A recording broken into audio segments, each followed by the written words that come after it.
Welcome everybody in person and online to the College of Business Administration's Diversity, Equity, and Inclusion series. This is going to be the first in what's hopefully a three-part series where we feature an employer, organization in town, business in town that's going to take us through their DEI path. So before I sort of talk and introduce our speakers, I do want to thank a few people at the university. First of all, I want to thank Dr. Amita Dutta, who's the College of Business's Faculty Fellow for Diversity, Equity, and Inclusion, for this idea, basically. And Lisa Klein as well, the Community Engagement Coordinator, has been the person to facilitate reaching out to the community to try to find partners in this. There's also a few people here, administrators here as well, and I appreciate them. I want to thank Barbara Stewart as well for being here and all her leadership on these issues on campus.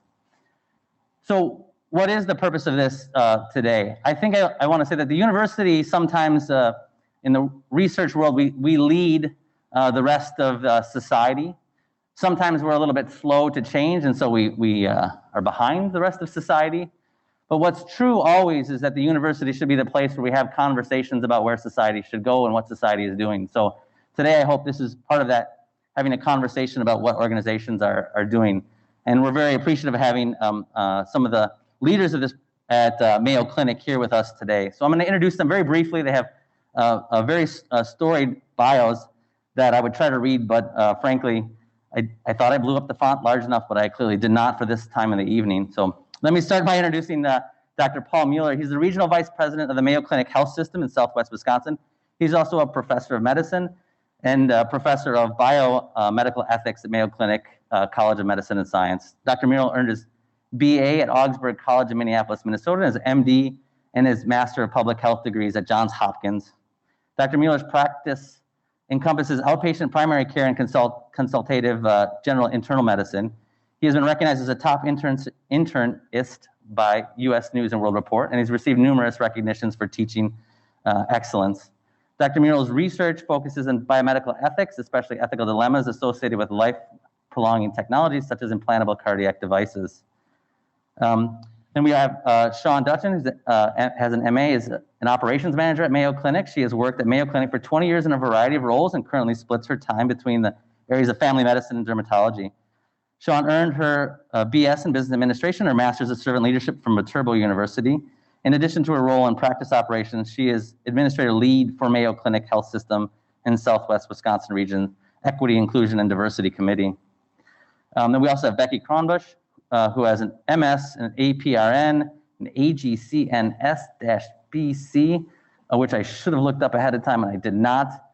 But she's also a clinical nurse and specialist manager at the Mayo Health Clinic System in Southwest Wisconsin region. She's an instructor in nursing in Mayo Clinic College of Medicine. She earned her bachelor's and BS at Winona State University in Winona and her MS in nursing from Winona State University in Rochester. She's certified as an adult gerontology clinical nurse specialist, and is a member of multiple nursing organizations. Her nursing experience includes hematology, oncology, bone marrow transplant care, critical care, procedural care, and primary care in Rochester, Minnesota. And she's authored articles on the CNS role in outpatient settings, advocating for safety and quality in outpatient nursing, and advocating for equity and inclusion in healthcare and the CNS role. She recently joined the La Crosse Health Community Partnership Board and most recently participated in La Crosse community events for vaccination clinics and highlighting diversity and inclusion. So with that, would you join me in welcoming this distinguished panel? All right. And at this point, we're going to have a presentation. The three of them will present, and then afterwards, we are going to take questions, both from the audience. We have some questions ahead of time, and we also have the Q&A function on Zoom. So be sure to hit that button, and then Dr. Dutta will be able to take those questions as well. So without further ado, Dr. Mueller. Well, thank you for that very kind introduction. I'm glad to be here with my partners. One thing you're seeing right now is how Mayo Clinic is organized. And every department, every committee has a physician leader, but we're also paired with a nurse leader and an administrative partner. So we call this the triad leadership.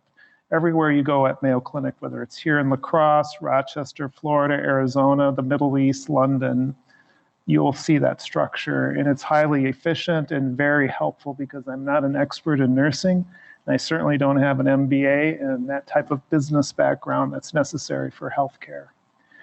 But this is really a critical topic, and I'm want to praise UWL for bringing it to this forum and allowing us to share with you our commitment to equity, inclusion, and diversity. Yeah, the ordering of the words is a little different, but is what it is. I think we're on the same topic here. And we just talked earlier how the ethics principle of justice is often brought into this discussion, is where the fair distribution of resources to our patients based on need rather than some characteristic. So here's some objectives that we're going to give to you to describe how to infuse a commitment to EID in your organization, share examples how we've done that, discuss opportunities to attract and support patients from diverse backgrounds, because that's what we do, explore ways healthcare organizations can support EID efforts within our communities like La Crosse. So to familiarize yourself, this is the Mayo Clinic Health System. And you see that box around Southwest Wisconsin. That's the region we work for, but there are 3 other regions as well. So when I say Southwest Wisconsin, I mean that region that goes all the way up to Arcadia, out to Toma, down to Prairie du Chien, and over to Caledonia. Our hub hospital is about 10 blocks from here, but we also have a hospital in Sparta. And one thing that's really important to know is that the populations in these communities is becoming increasingly diverse. So once you work for Mayo Clinic, and if you've been with us for more than a couple of hours, this primary value begins to roll off your tongue like you never thought about it. The needs of the patient come first. And this was first stated by Dr. Will Mayo, a surgeon, in 1910 when he gave the commencement speech at Rush Medical College. He basically said, the needs of the patient are the only needs to be considered in order for sick people to benefit from the advancement of science. A union of forces is necessary, and for us, it's that triad leadership. It might be bringing specialists together, and Mayo Clinic built its fame on team-based medicine. This primary value informs all that we do. Equity, inclusion, diversity at Mayo Clinic, this is the vision. We will be recognized by patients, employees, peer institutions, and the community as the leading model for equity, inclusion, diversity. It's what we seek to be. These are our values. We call them the rich ties, respect, integrity, compassion, healing, and then teamwork, and so on, stewardship. But it's all informed by that primary value, the needs of the patient come first. So this is really our plan, and this comes from Dr. Ferrugia, our CEO. Cure, connect, transform. We embrace our heritage, we live our values. Here in town, it's the Franciscan sisters who informed us. The same is true in Rochester. Provide exceptional and welcoming patient experience. So a patient comes to our doors, regardless who they are, they should be welcoming. And I underline the pieces that link back to equity, inclusion, and diversity. Obviously, we want to give the best patient care that's safe and high quality, provide outstanding value to patients, invest in cutting-edge technology, but then hire and retain the best staff. And doing that, you have to consider people from all areas, women, minorities, people from abroad. You have to have that welcoming, because that's how you get the approach, because that's how you get the best talent. And then finally, we wish to engage our communities. Well, why prioritize equity, inclusion, and diversity? I find this one picture of this girl to be, to me, the most heart-wrenching but also heartwarming photograph that really exemplifies what we're striving to do. She says, "We said Black Lives Matter. We never said only Black Lives Matter. We know all lives matter. We just need your help." And that's really what this is about. When there is a fire in your backyard, you have to pay attention to it. And this is a fire that's going on in our society. And we think organizations, businesses, healthcare systems, police departments, wherever it is, our organizations can really push this forward, regardless of what goes on in Madison or Washington, D.C. for that matter.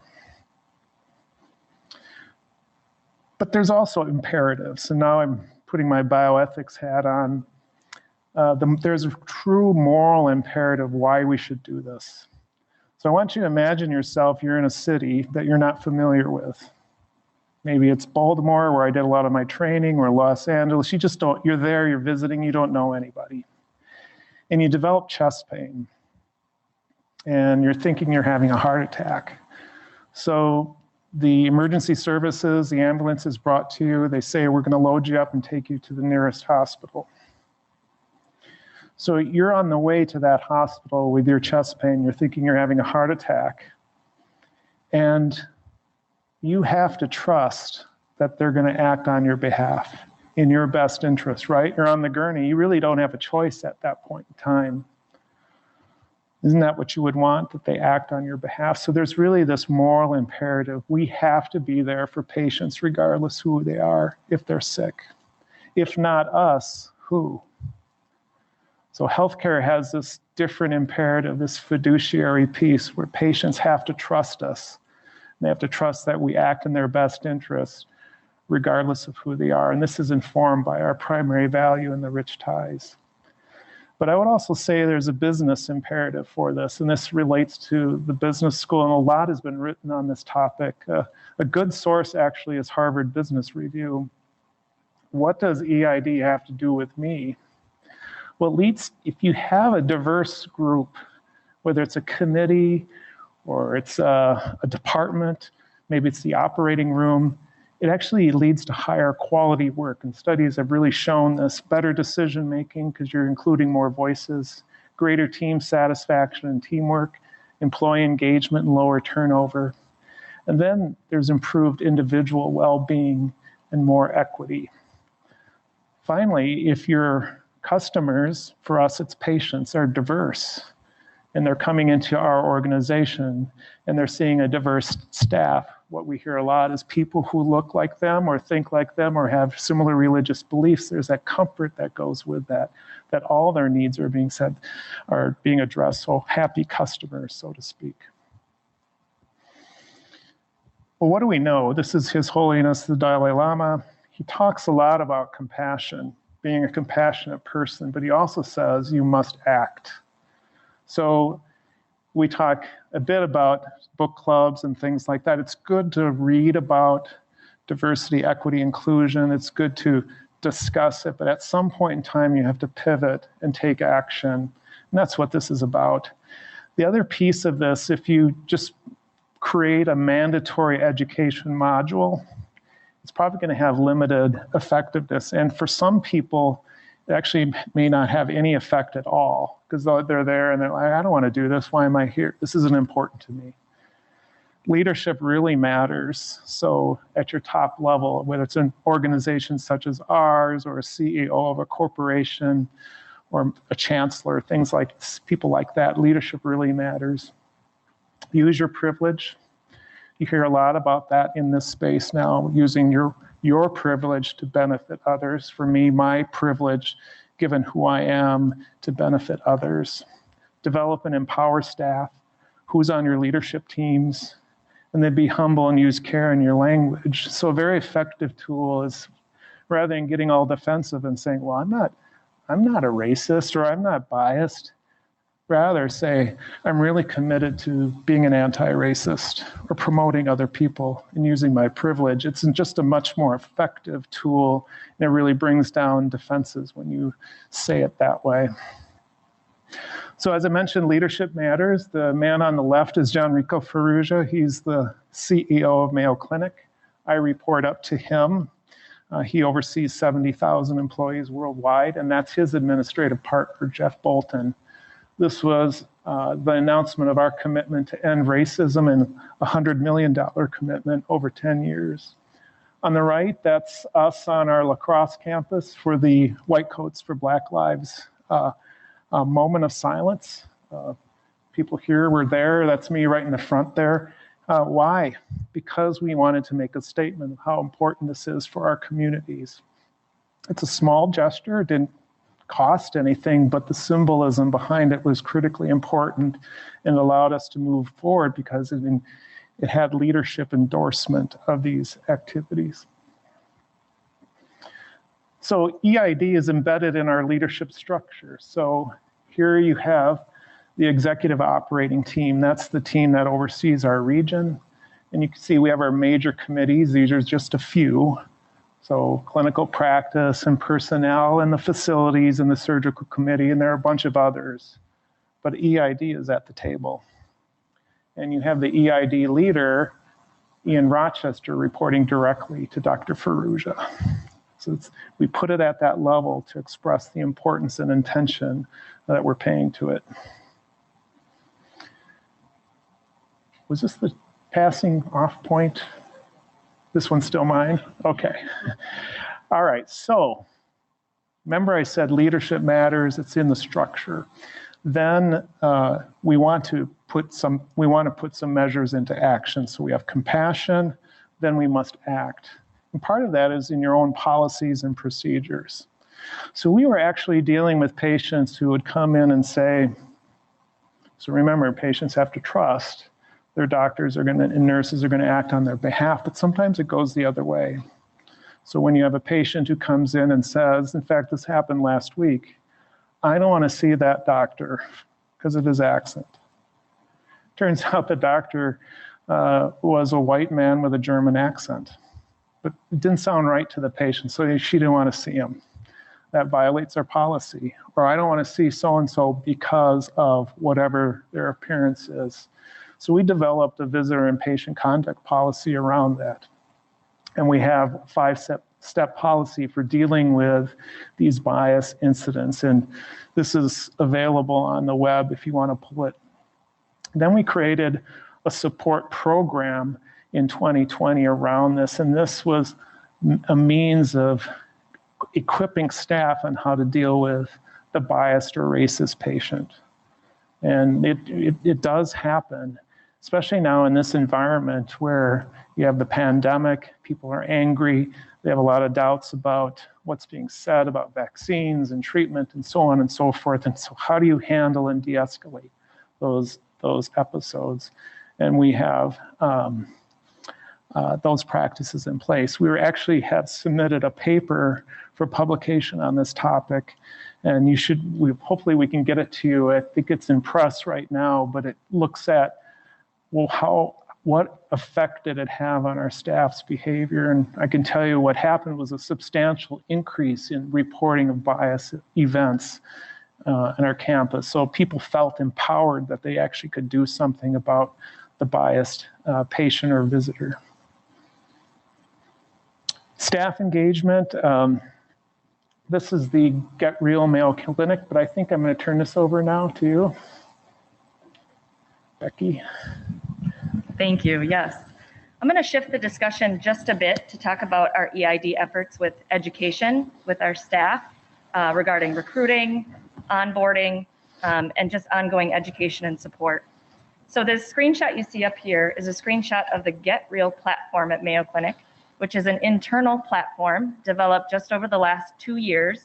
And what it is it's an anonymous location where staff, students can report instances of racism or inequity that you can read and kind of understand what your colleagues are going through or experiencing.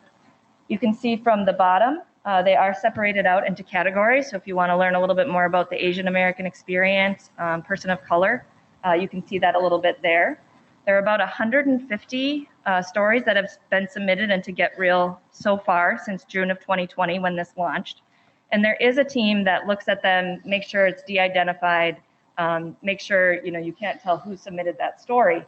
But this has been very eye-opening, I think, for many of our Mayo Clinic staff. Even for myself, one of the first stories I heard, I don't think it was on the platform, but shared, was a Black physician who came in on the weekend. I want to say he said he was Nigerian, wanted to show his sister around the Mayo Clinic Rochester campus on a weekend. She was visiting, got stopped multiple times by security to show his badge, make sure he could be there, multiple questions. And I thought to myself, I come into my office all the time on the weekend in Rochester when I worked there, and I've never been stopped. I would never think about being stopped. That wouldn't even cross my mind. So reading the stories really helps you think a little bit more about other people's experiences, and it's been a great platform to do that. And they put a lot of work into developing this, and I think it's really showing some gains. Do you still have the? Yep.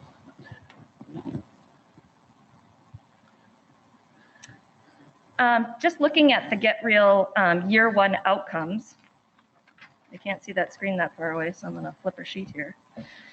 So they're creating a report now that identifies key themes and suggests some changes to create a more inclusive environment.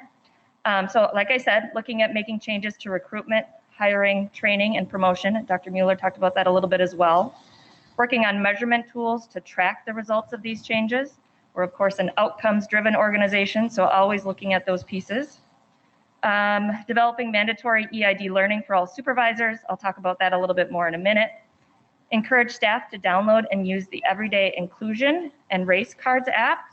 So these are both internal items as well for our staff to take advantage of. Opportunities to talk at staff meetings with some of these, use them as examples when you're having conversations, and the Everyday In app really just offers an in the hand at the moment resources if you need to learn about something or find a way to talk to someone. You have it right in the palm of your hand. Also developing materials to teach people how to support victims of racism and report racist acts. And then created a short learning module that guides staff in how to address preference, bias, and discrimination. And that's a little bit about what Dr. Mueller talked about. You know, how do you respond when someone says, I want that pretty nurse? Well, as he talked about, we have ways to kind of help our staff do that. Because we don't allow that anymore. It's not allowed in our system. But really approaching patients with curiosity and working with some of these conversation kits. Get Real Mayo Clinic 2.0 is currently in development. So they're planning with the second year coming on, looking for more stories of inequity, but also switching direction a little bit to get some more stories of that allyship. What are those real actions some of our staff have taken to advocate for their colleagues or to stand up? They're collecting examples of how the majority can assist in ending racism, and it's informing them how to be active against racism on an individual level.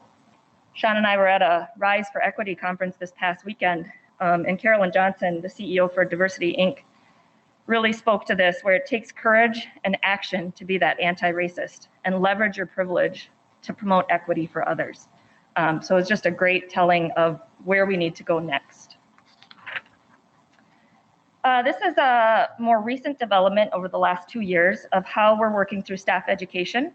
They're universal expectations for employees, supervisors, and new employees. And the Learning Library provides several other team and individual-based learning options that all staff are encouraged to take above and beyond what the universal expectation is. So we already have, I do my training on bloodborne pathogens, x-ray safety, laser safety, all those things. We really want to make sure this is woven in to those things we do all the time. And as Dr. Mueller said, mandatory doesn't always make it the best learning opportunity, but it is to make sure that we all get the same information. This screenshot you probably cannot see very well, and it's not meant to show you all these little pieces, but just to show how it's divided up with required, recommended, from our supervisors down to all our employees and the consultants as well. And I think if you talk to anyone at Mayo Clinic, they would all say we have a very, very long way to go in this realm. But to be named the top 25 best US employees for diversity means that there's some ground being made with much more work to do. So ongoing learning is of course critical to expanding the knowledge and improving abilities, and most importantly, sustaining these behaviors over time. So Human Resources and the Office of EID collaborated with leaders across their organization to put out this new learning plan. So new employees, they already look at unconscious bias, overcoming stereotype threat, and hidden bias.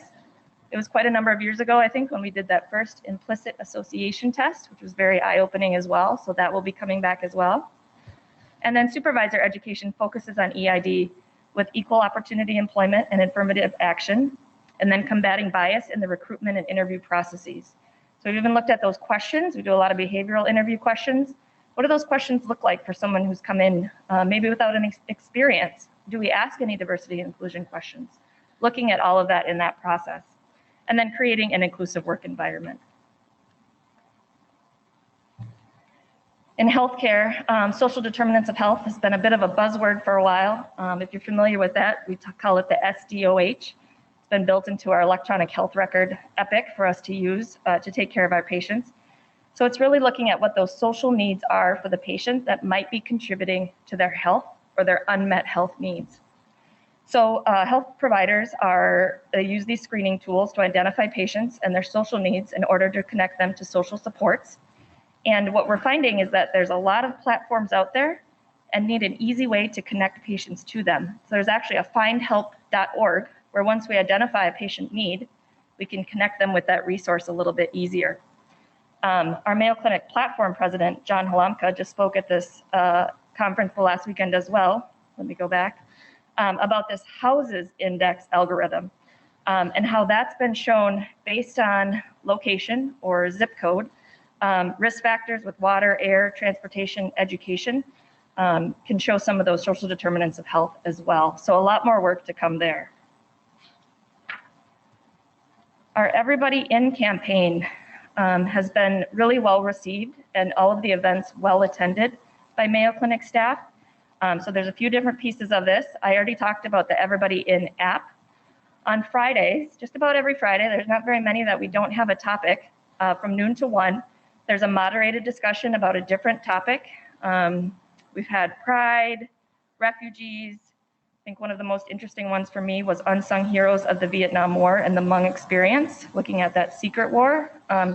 So able to have a discussion, ask questions of presenters, get a little uncomfortable and ask some questions of yourself, but look forward to those discussions every Friday, and all Mayo staff are welcome to those. Those are on Zoom, of course, like most of our lives are now spent. And then there's also the Everybody In Challenge. And so that is a kind of deep learning module around breaking bias, addressing systemic racism, exploring privilege, and using your power. And some departments, divisions have even had little competitions. Everybody try to earn that badge. It's nice to show like we put in that effort and made that commitment to learn more. Another offering we have, which I think many places do now as well, is the employee resource groups. So these are employee organized groups that form around a common dimension of diversity. Mayo has quite a few. I don't know that I have the number on here, about 35. In Southwest Wisconsin, we don't have one yet, but we're working to develop one, looking at greater leadership opportunities for women, a veterans group, something like that. But this is a great way to get connected with other individuals and learn more as well.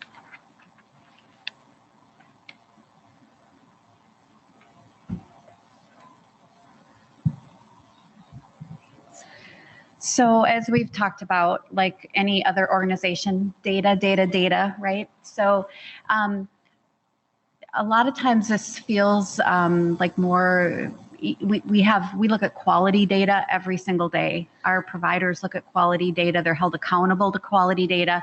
So a lot of what our EID group across the enterprise, not just in Southwest Wisconsin, has looked at what data do we have and what should we be focusing on. We can measure all kinds of things, but as a frontline operations manager, I can hire minorities, but if we haven't done the work to make sure that my staff is welcoming and that minority employee stays and feels that they're part of that team, it doesn't matter what the data says. So we're, laying that groundwork and figuring out what education is important. How do we use Everybody In and use the getreal.mayo.edu to really make change. And so, yes, we're focused on data, and we're getting better at our EID data at the enterprise level. We can look at what percentage of applicants are of a particular minority, what percentage gets an interview, what percent is hired, and then what's the retention rate. So lots of HR types of type of data is available to us. So we tried to focus this on action. Right? So how is Mayo Clinic putting EID to action? Because that's what matters. So some of you may be familiar with the St. Clair Health Mission. It's been around a long time. It was actually formed to help the refugees from Laos. But it still serves a purpose for either uninsured or now a lot of underinsured patients. So it is a partnership between Gunderson and us. We have providers, nurses, social workers, receptionists from both organizations who volunteer their time at this organization. And if they need help beyond what we can offer there, they're connected with that support.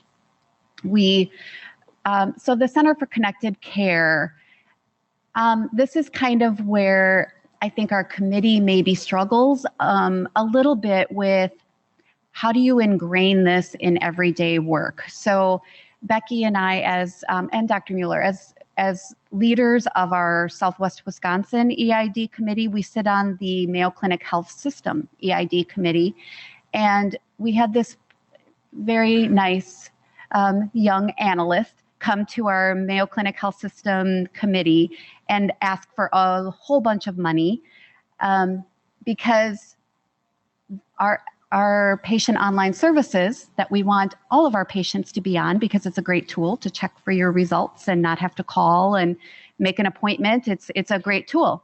It's not in Spanish, it's in English.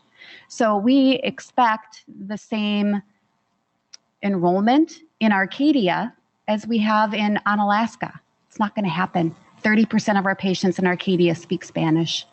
So this very energetic analyst came to the committee and said, I need a whole bunch of money so that we can get Epic, that portion of Epic translated into Spanish. And, of course, we all agree with that. That should have been done at the very beginning. But is it EID's role to fund that? Shouldn't that just be part of operations? So that's kind of, whatever we need to do to get it done, we'll do. But I think that's kind of where we're at with, we would love for our EID committee to be a place where people come to tell us about all the wonderful things that are happening, not to come and have us be the work team to do that. So anyway, just an example there. We learn so much from our patient experience scores and from the comments. So I know you all hate getting those surveys, but we look at them. We really do. And we learn a lot. So an example of this, we do a lot of COVID testing. And so in our COVID vaccine center, a mom brought her child in to be tested. And there is in Epic, the electronic health record, there is a spot to identify, patients can identify their pronoun. And this patient, this young adult's profile, they identify as they. Well, we have a sheet when you're going to get called to be roomed to get your intake done. The nurse has what's called it's called a PAN, a patient arrival notification. So that prints, that it's like the cue for the nurse to go get that sheet and go get that patient. The preferred pronoun does not print on that. So this nurse unknowingly used the incorrect pronoun. And that mom advocated and gave us that feedback in a very respectful yet pointed manner and said, we messed up in a couple ways here and I would like it fixed. I want you to be aware of it. We had no idea that didn't print on the PAN. So, I will say kind of like UWL, we're a big organization and we're not always fast to react, but that did get taken up and that prints on the PAN now. And that also gave us an opportunity to know we need to help some of our frontline staff understand some of the definitions, getting back to, is mandatory education effective? It is if it gives the definition of non-binary. That's not something that's in everybody's vocabulary yet. So I think we learned a lot from that patient comment. So kudos to that mom for giving us that feedback and advocating for that child. So we also, it's a bit of a manual process, but through our EID committee, we do have someone from our patient experience office who kind of does a search on all of the comments that we get to be able to focus in on things that we need to improve, but also on the good things that we're doing, because we do get comments about our staff going, I don't necessarily want to call it above and beyond because it should be part of what we do, but acknowledged as going above and beyond by our patients. So we try to provide that feedback. So we have an obligation to work with our communities. We are a major employer in this community, so we need to be leaders and set the stage for the work that should be done. So there's just a listing here. We are actively involved with the chamber. We connect our new providers and staff with the chamber because they can get connected if they're Muslim. They can be connected with the Muslim group. If they're Jewish, there's a Jewish group that they can be connected to because we want our providers and our allied health staff to feel welcome in this community. We want them to stay. So we need to connect them. So we work with the chamber for that, the Waking Up White organization. Right now I'm working with the Martin Luther King Jr. Day Award nomination. We partner with the Boys and Girls Club. So there is an example there with the vaccine clinic. So we were the recipient of a grant from the Department of Health and Human Services to help provide COVID vaccines for underprivileged. And we know how to give vaccines. We're really good at that. We know how to set up vaccine centers like nothing now. But how do we get people to come to us to get those vaccines? So instead of trying to figure that out, we partnered with the Boys and Girls Club. It was the perfect demographic. We went to the Boys and Girls Club. They've already built trust with these families who were maybe on the fence about getting vaccinated. So we went there, and just by virtue of us being with the Boys and Girls Club, we were able to vaccinate a lot of families. So, Juneteenth, Pride in the Park. We talk about allyship, not just putting on your rainbow shirt and showing up at Pride. And I agree with that. But I do think that Mayo Clinic, being a primary sponsor of Pride in the Park, sends a really important message that we want to be a leader in this realm and we support it. So we were at Juneteenth giving vaccinations. We were at Pride in the Park as a major sponsor. We also provided a statement to La Crosse County to say that racism is a public health crisis. It just is. Sad that we needed to say that, but we did, and it was declared a public health crisis in La Crosse County. And then we're always looking for opportunities for our staff to be more involved in the community.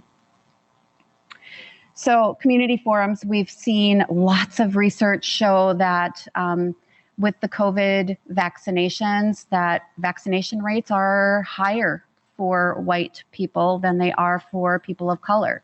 So there's, we've got really smart people in our organization who can reach out to people who look like them and can help them overcome some of their fears and some of the misperceptions that are out there. So there was a forum to help that.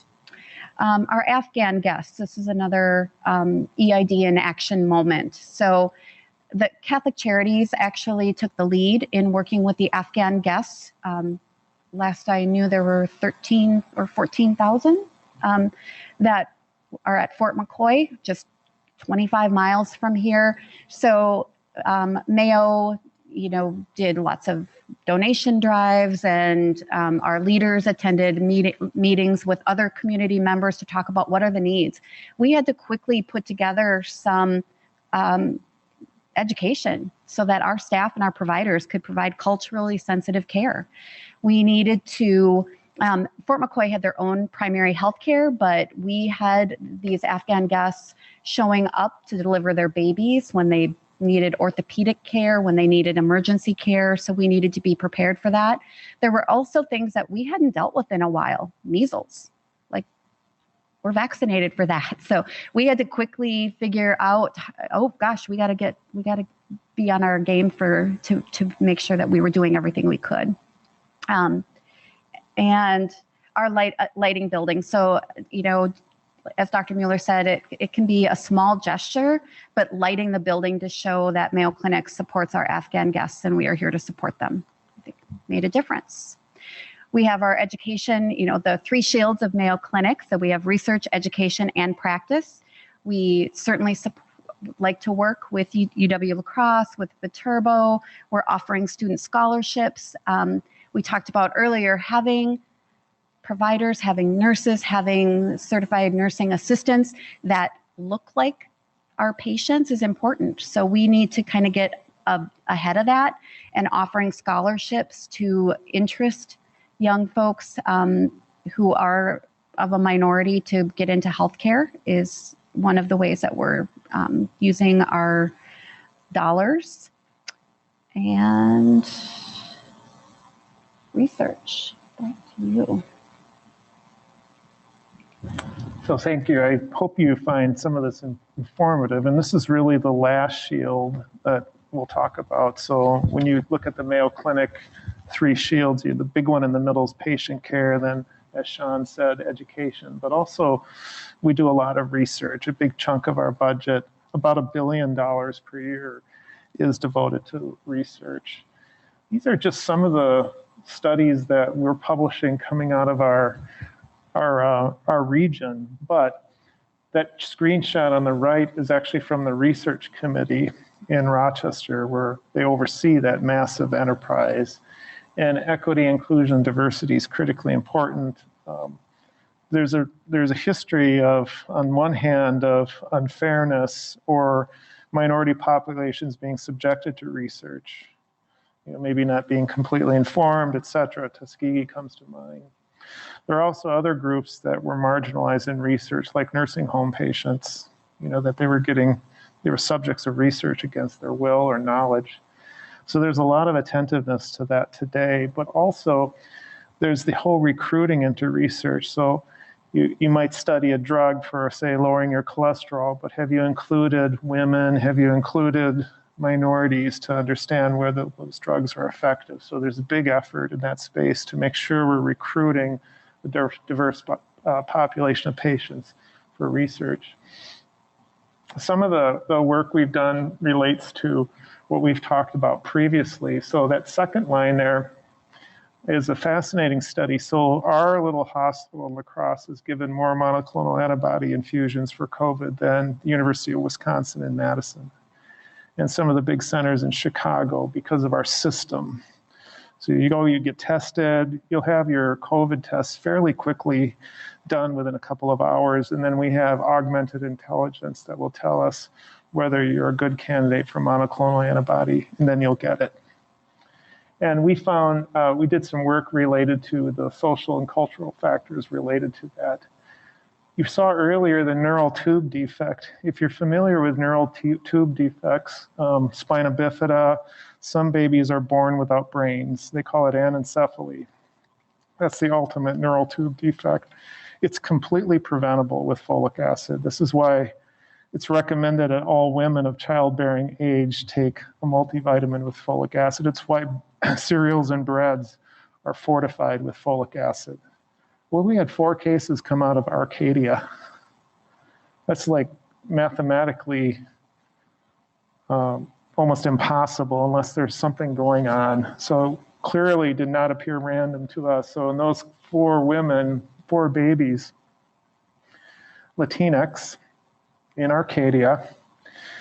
And then as we started to dive into what the situation was, the source of flour was massa flour, which is not required by the US government to be folic acid fortified. And if you go to the grocery stores, the massa flour, tortillas, et cetera, are not fortified. So we work with grocery stores to inform then the population, first of all, make sure you're taking folic acid and your source of flour is folic acid fortified. So we presented that at the American Academy of Family Physicians meeting. The 4th bullet is that bias training our staff underwent. And then we're looking at some other social determinants of health and quality metrics and so on. So these are the kind of research studies that can be done that related to EID that can really inform your practice. And you could do that in other settings as well. So in conclusion, we're guided by our values and our commitments. There are moral and business imperatives for prioritizing EID. It's not enough to just be compassionate. We have to act. Leadership really matters. So whether it's a chancellor, CEO, whatever, you really have to have that buy-in at that top And then you have to embed EID in your leadership structure. Staff engagement is crucial. So forcing it is one thing, and there are mandatory things that people do, but we basically have operationalized this, that it's part of our routine stuff. Everybody does it. Oh, of course we do that. And it's becoming more or less routine in that regard. Community partnerships are really important, like with the university. And then EID should and can be embedded in the practice, education, and research efforts. This is a poster that we put up all over our campus after the George Floyd murder, that everyone's welcome here because of the imperative. From a moral standpoint, it's just simply the right thing to do. So with that, thank you for your attention. We do have a video we could share later, but I think we want to have some questions. Yeah, hopefully. Otherwise, you're not a patient anymore. We take care of the emergency situation, but we will terminate a patient in the sense of their relationship with us if it's an egregious act or they're racist, things like that. We will do that. And it's unfortunate that happens. We try to correct the behavior, we try to de-escalate, and that's what the training is about. But at a certain point, we won't tolerate it any longer because patients do have choices where they can go. And they can choose to act that way. And if they choose to act that way, they can't be our patient. And this goes for staff who behave badly. Those in leadership roles know this, that when you deal with someone who's disruptive on your staff or you're dealing with a disruptive patient, and that situation is resolved, you usually get people coming to you and saying, thank you. It was about time that somebody did something about that. That's true for the biased patient as well. You can offend them, but that's why you need to have that training, so you de-escalate the event and say, this is not acceptable behavior. And oftentimes it relates to, I would say, touching sexual stuff of patients with nurses or other staff member, offensive comments. I've gotten them in my career. You have to just stop and say, you can't say that. And or the racial stuff and other things as well. We have a zero tolerance policy. That doesn't mean we terminate the patient right there. We just say to the patient, you can't say that, you can't do that. We put boundaries around them. So a patient may say, I don't want to see that person because their skin color, and we just say, you can't say that, you can't do that, sorry. If they're from a culture, you can read the article in the SAFER program, if they're from a culture where typically a male provider does not do an exam on a woman, we respect that because that's part of their cultural history. It's been that way. So we do make some exceptions if it's a legitimate one or it's consistent with that culture. We don't force things on people, but if it's out of the blue simply because what somebody looks like, we don't allow that. We also really, the importance of chaperones during examination is really important. Any comments on that? I think on the front lines, in our clinics, I work more on the clinic side, masking has been, our door screeners have taken a lot of abuse in the last couple of years. And, they've gotten extra training to de-escalate, but if a mask is offensive, they'll be asked to remove it, and we'll provide you with, a disposable mask. And if they refuse, we do ask them to leave. That's just kind of a non-negotiable. If they refuse to wear a mask, period, we will ask them to leave. So I think that's an example of where we've just said that's a non-negotiable. We have a responsibility to keep our staff and our patients safe. So, staff know they can call for support from managers on site when they need it, and we will support them. And then, as Dr. Mueller said, we do have an escalation process. So depending on how severe the situation is, if they really were verbally abusive to staff, we will ask, we have a reporting system where I can help my provider report that or help the nurse report that. Our security folks will follow up with a phone call to the patient and just say, tell me about this situation, what happened? And then we'll just say this won't be tolerated. If it happens again, it's a written warning. And if it happens again, depending on the severity, if it's bad, you're just done.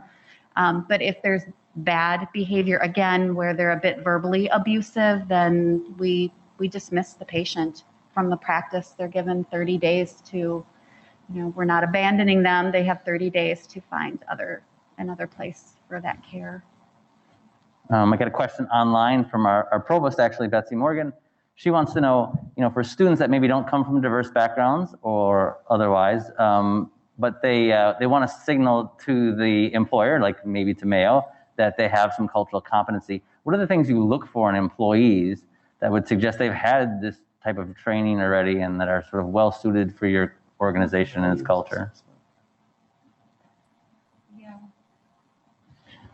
For physicians, our human resources department has candidates complete what we call values assessment. So it maps back to our primary value and those rich ties we were talking about. And if they score in a way that is inconsistent with those, we do a deep dive, maybe some phone calls on that, but that's one way of assessing it. And then we do behavioral interviews like anyone else does. And so how would you respond to this event?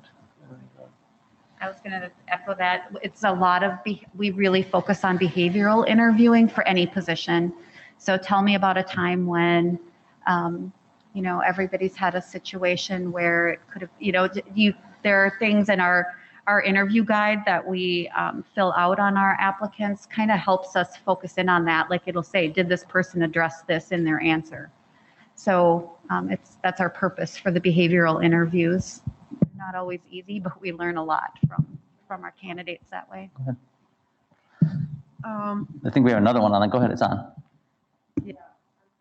Yeah, can you hear me? Yep. So how do you get employees excited and motivated to engage in this kind of EID programs?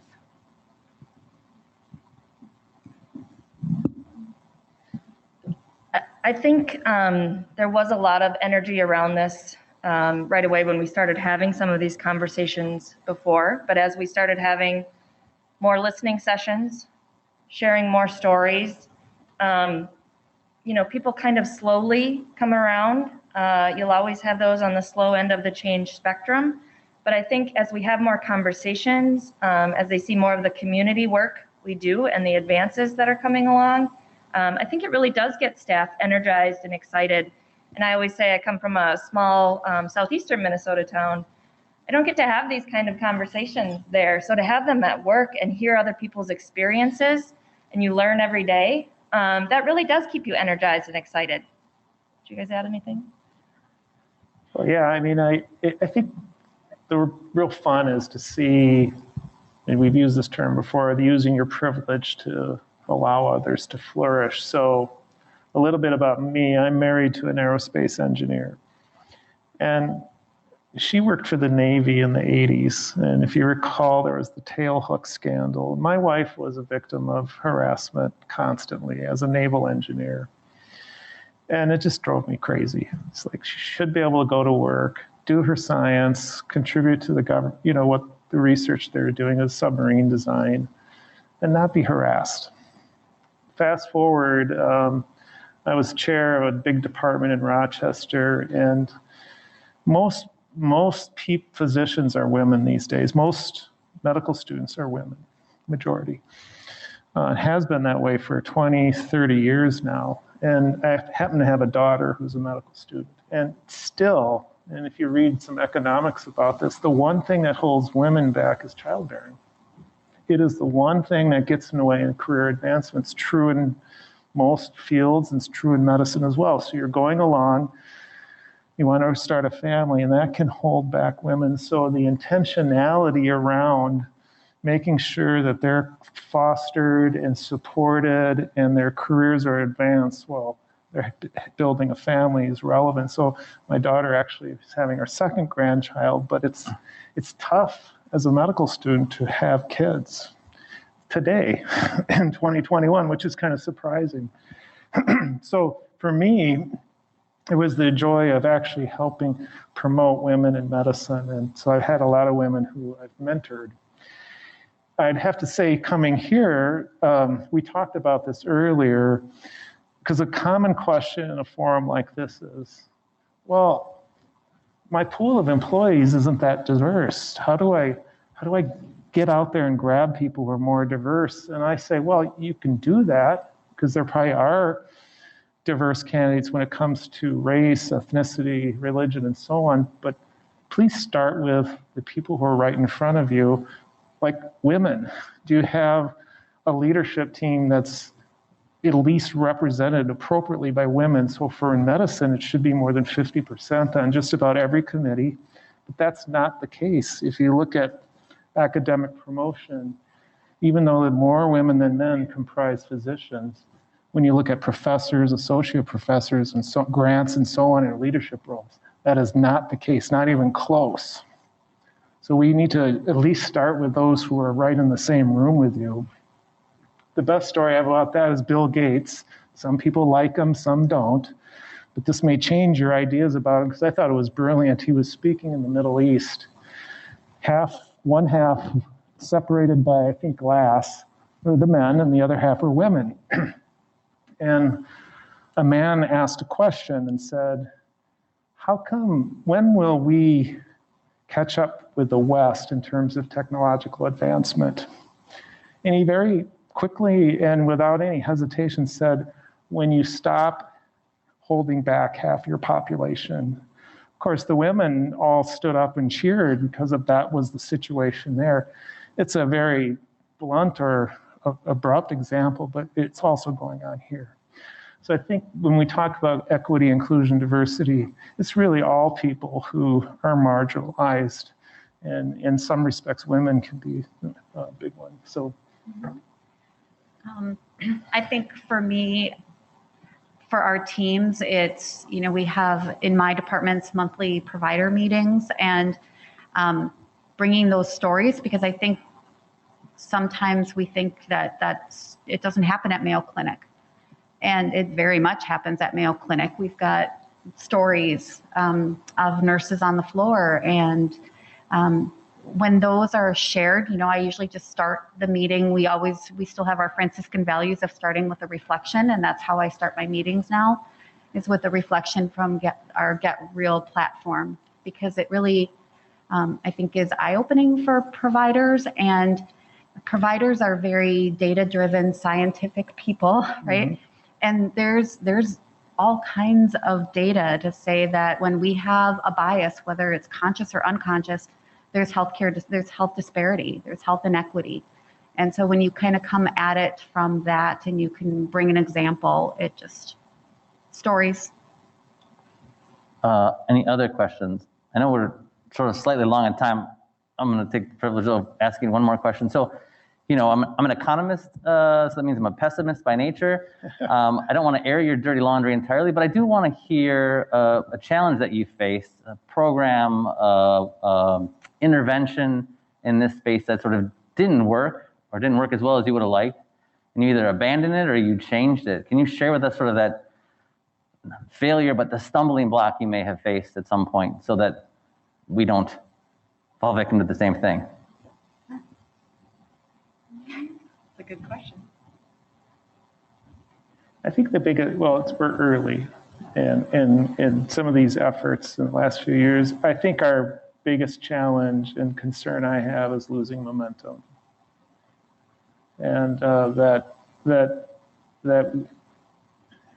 we might feel complacent that, well, we had that program and people attended and they liked it, so we're done. We're done with our work. So it gets back to the action piece. So my biggest concern is losing that momentum, and continuously looking at gaps that need to be addressed.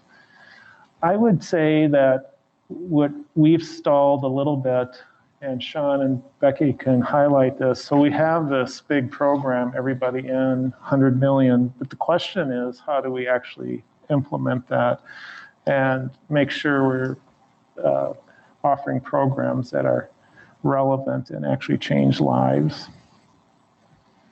So I have some anxiety over that. Did you have some? I was just thinking back. Becky and I keep referring to this conference because it was so good. And some of the speakers were Mayo speakers, some were not. But to hear some of our speakers talking about the gaps that we still have, transgender health, that's still a gap in many of our areas. One comment that a transgender employee said is, I shouldn't have to teach my primary care physician about transgender health. That's not my job. So that was kind of something I took back, because I have a family medicine group of providers, and that's, there was a transgender physician who just actually, anyway, yes, she just said, so I promote and put on my bio that I have a special interest in transgender and LGBTQ plus medicine. And I told my partners, you're going to be, we see each other's patients. So just letting you know, you need to be educated about this. And they've really embraced it. And so, if they talk to a patient and say, are you sexually active? Yes. And the answer is yes. Okay. Men, women, both, and you have to make it normalized. You can't, you just need to make it normalized. So I don't know if it's necessarily a failure, but it is, because we're failing a population of our patients in some ways.